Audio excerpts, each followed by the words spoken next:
Right, hi everybody. This is a bit of a video after the comments about working dogs and why farmers can let their working dogs near sheep, and how come the sheep don't react to them. What's the difference between a working dog with sheep and a domestic dog? So this is my dog. And I don't know whether you can see it, but there's another collie down there.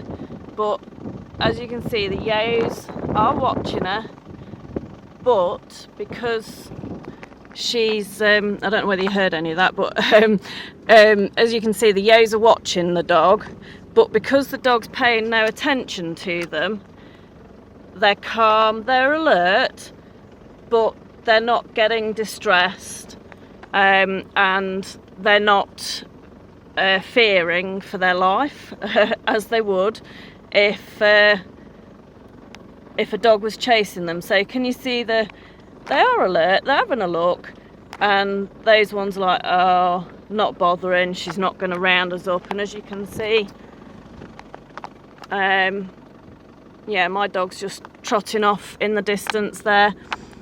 The dogs are trained, they know when you're asking them to work, and see, there's another yo there, she couldn't be bothered.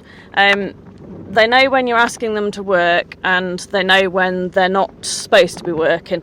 Jazz, at the moment, the other dog, has just gone in the other field.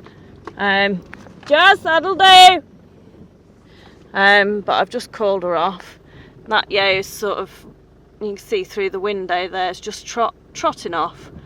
But the difference between a working dog and a domestic dog around sheep is that the working dogs don't pay any attention to the sheep unless they're told to, and the yos know that that dog isn't attacking them. There's a very big difference in the demeanour of a working dog to a domestic dog around sheep, and that is basically wherein lies the reason between why a farmer can have their dogs running in a field with sheep, and why a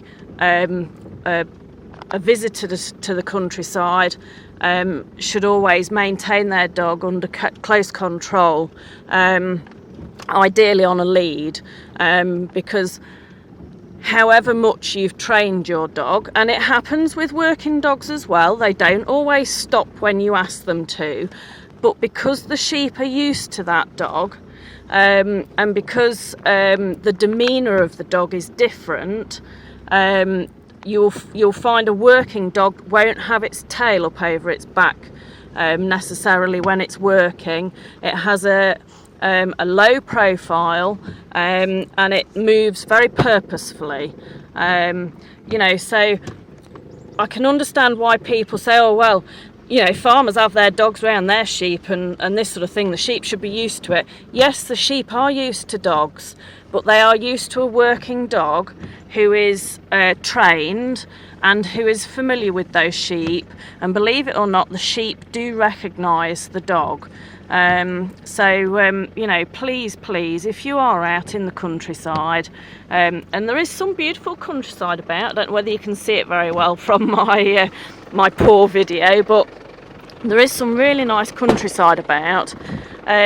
Please, if you are out walking and you have got your dog with you, brilliant, lovely to be out and about and sharing it with your pets, but please do keep them on a lead.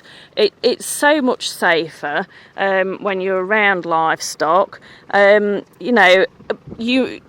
your dog happens to chase sheep, even if they don't connect with the sheep, that chase can be enough to cause an in-lamb yo to abort. So you might think, oh, my dog's just had a little run round and not done any damage because it hasn't bitten the sheep, it hasn't connected with them. But you know, you can do unseen damage, and you know, it's not pleasant for anybody. So please just have a little bit of regard for where you are and what you're doing, and for everybody's safety, you know, do keep your dogs on a lead when you're around livestock.